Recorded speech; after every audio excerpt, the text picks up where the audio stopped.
کسی نے گھر میں کمپلینٹ کی کہ یہاں سے اسمیل آ رہی ہے، تو اس کی کھدائی کی تو وہاں سے لڑکی کی لاش برآمد ہوئی۔ وومٹ کر دیتے تھے اس کو دیکھ کے۔ ان کو بعد میں پتہ چلا کہ وہ تو مر چکی تھی، تو انہوں نے کہا کہ ہم FIR درج کرنے جا رہے ہیں مسرر شین کے خلاف۔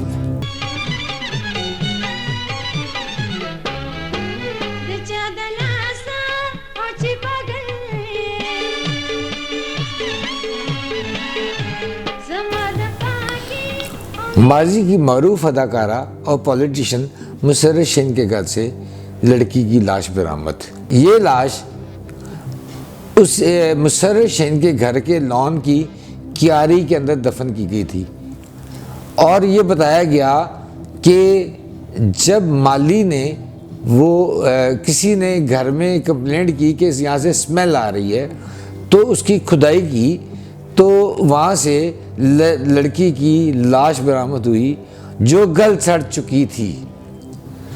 میں اس وقت روزنامہ جنگ میں ایڈیٹر کرائم تھا، تو مجھے یہ جب اطلاع ملی میں وہاں پہنچا۔ پہلا مرحلہ یہ تھا کہ وہاں پولیس اور کچھ اور اداروں کے لوگ موجود تھے، اور وہ یہ کہہ رہے تھے کہ یہ اس قتل کی ذمہ دار مسرر شین ہے، کیونکہ اس کے گھر سے ہی لاش برآمد ہوئی ہے، اور یہ لڑکی نامعلوم لڑکی گلی سڑی جس کی لاش تھی وہ اس میں وہی انوالو ہے۔ ان تھوڑی سی بات سننے کے بعد میں جب پلٹا، میں نے کہا لاش کہاں ہے یہ وہ، تو تب تک پولیس وہ گلی سڑی لاش کو ایک اپنے گاڑی میں رکھ چکی تھی۔ تو میرے ساتھ جنگ میگزین کے ایک صاحب تھے، وہ وہاں گئے، تو میں نے اس کی گلی شڑی لاش جو لوگوں نے منہ پہ رومال رکھے ہوئے تھے اور یہ اسمیل نہ آئے اور اس لاش کے قریب نہیں جا رہے تھے، تو میں نے کیونکہ میں نے اپنی لائف میں جو کرائم انویسٹیگیشن کی ہے وہ بڑی ڈیپتھ میں جا کی ہے، اور ہر خوف سے میرے اندر کوئی خوف نہیں، اور میں اتنا پروفیشنلی ڈیل کرتا تھا۔ میں نے اس کی کلائی کی ہڈی کو یہ پکڑ کے یہ کہا کہ 30-32 جو میگزین کے عمران یعقوب صاحب وہاں گئے ہوئے تھے، انہوں نے کہا سر یہ آپ 30-32 کیا کہہ رہے ہیں؟ میں کہ میں لڑکی کی ایج بتا رہا ہوں۔ سر آپ کو یہ کیسے پتہ چلا کہ یہ لڑکی کی ایج ہے؟ میں نے کہا بیٹے یہ کلائی کی ہڈی کی گروتھ سے پتہ چلا، اور یہ دیکھنا جب پوسٹ مارٹم ہوگا یہی رپورٹ آئے گی۔ اور پھر ایسے ہی ہوا، جب پوسٹ مارٹم ہوا تو اس لڑکی کی ایج 30 سے 32 سال ہی انہوں نے بھی لکھی۔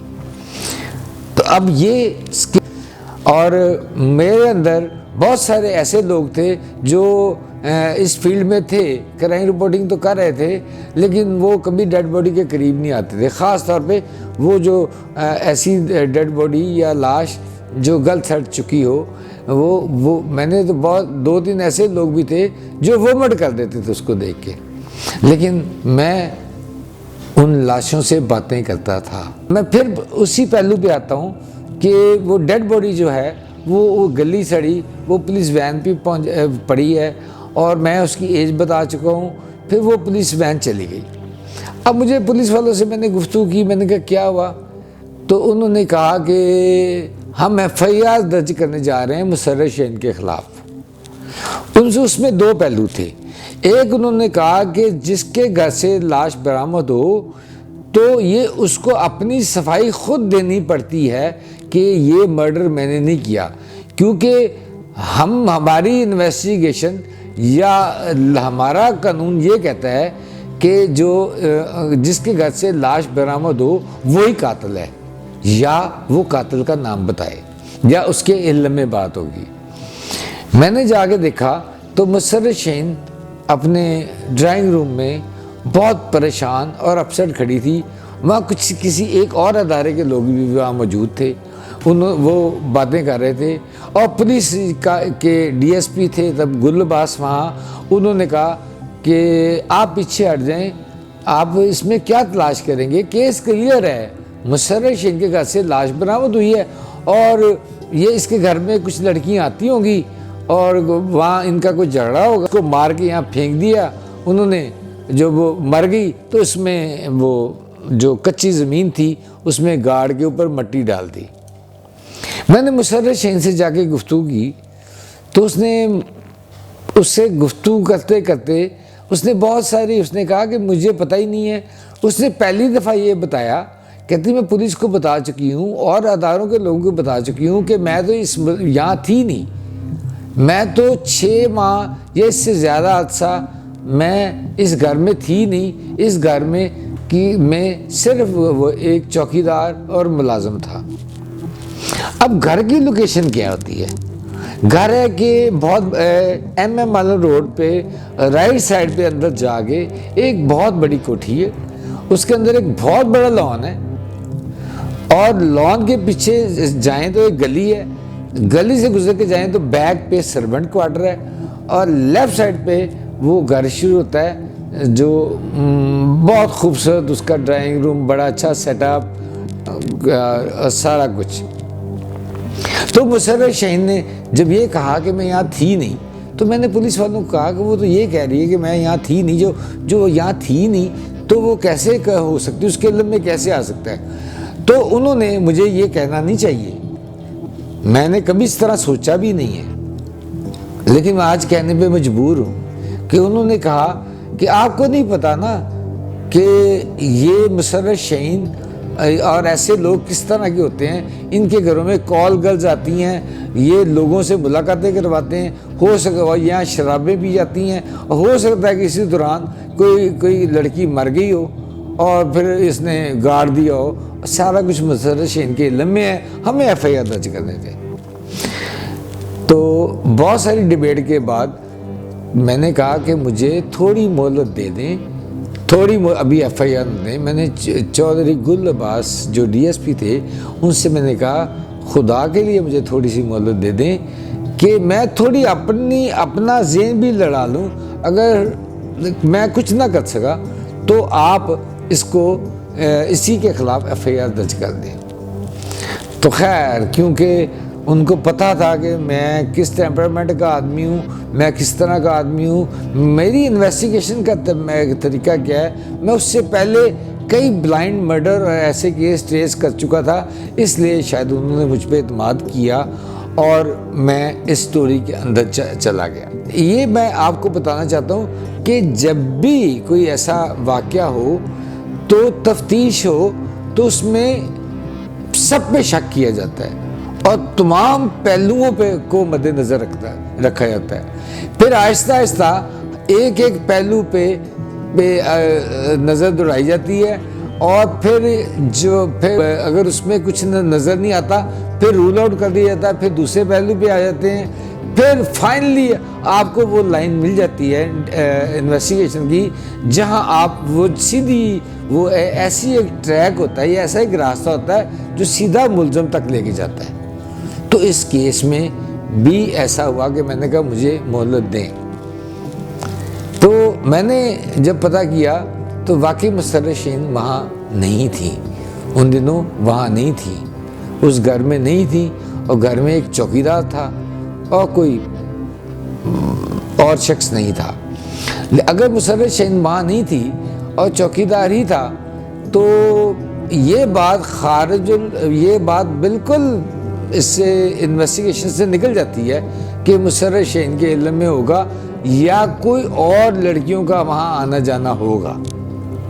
تو اسی بات کو میں نے مد نظر رکھتے ہوئے پھر یہ کیا کہ میں نے سب سے پہلے فوکس کیا چوکیدار پہ, جو اس گھر کا چوکیدار تھا, اور پوری رات جاگ کے اگلا دن جاگتے ہوئے یہ بہت سارے جگہوں پہ جا کے بہت سارے لوگوں سے گفتگو کر کے, دکانداروں سے, محلے داروں سے اور لوگوں سے فائنلی میں اس نتیجے پہ پہنچا کہ ایم عالم روڈ اس دور میں ایک ایسی روڈ تھی جہاں رات کو کال گرلز کھڑی ہوتی تھی.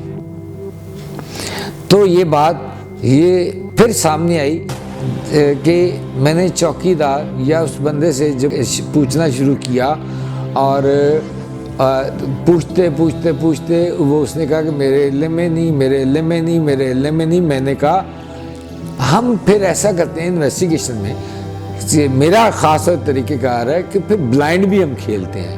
تو میں نے ایسا ہی کیا.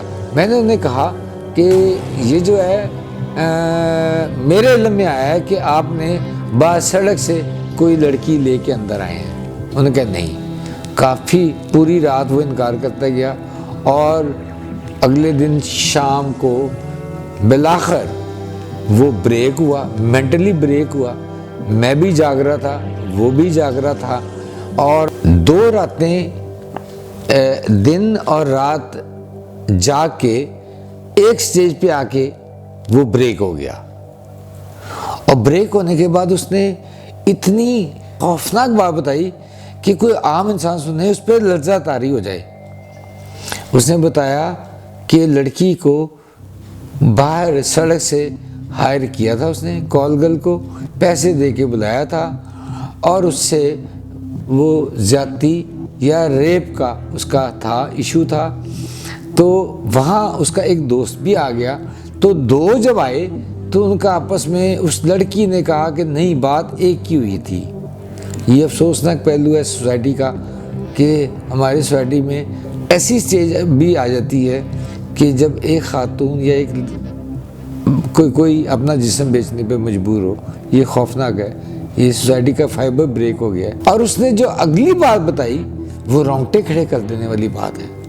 اس نے بتایا کہ جب اس کو پکڑا، ہم نے لٹایا اور اس کے منہ پہ ہاتھ رکھا، اس نے چیخو پکار شروع کر دی. اس کے منہ پہ جب ہم نے ہاتھ رکھا اور دبائے رکھا، وہ تڑپتی رہی، وہ ٹانگیں مارتی رہی. اور ان کو پتہ ہی نہیں، ان وحشی درندوں کو پتہ ہی نہیں.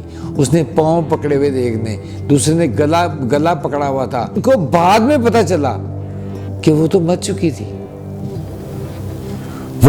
تھی، وہ دم گھٹنے سے مر چکی تھی.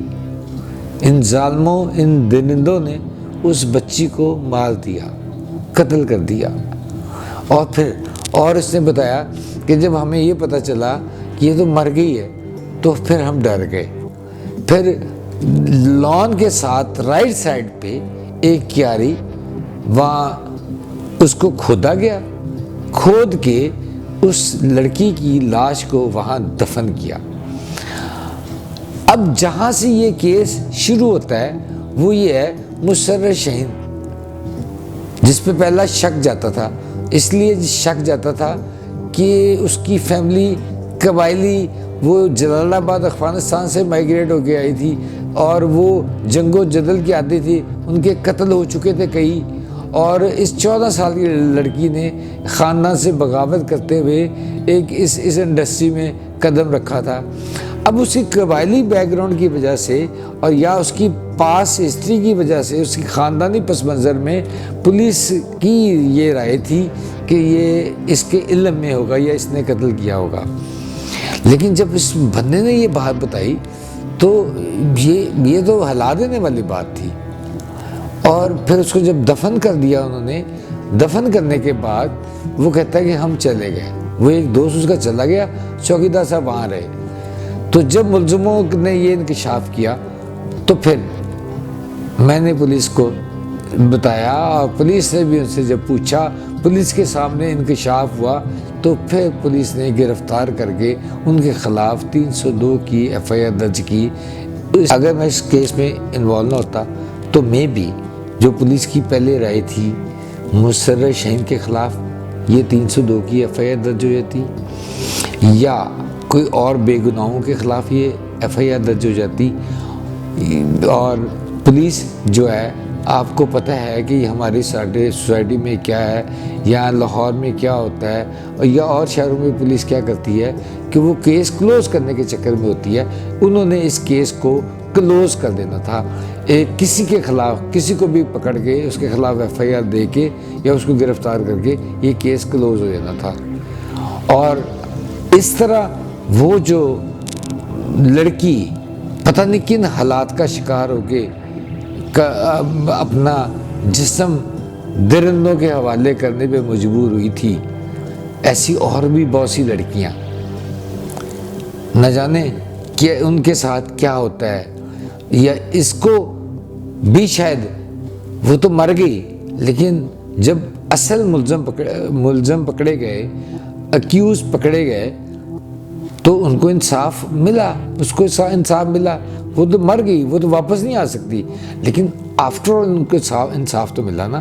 اور سب سے بڑی بات مجھے جس پہ ہے کہ کوئی بے گناہ اس کیس میں نہیں کیا، اور یہ بہت بڑی بات ہوتی ہے کہ خون کے معاملے میں کوئی بے گناہ کو آپ گرفتار کر لیں۔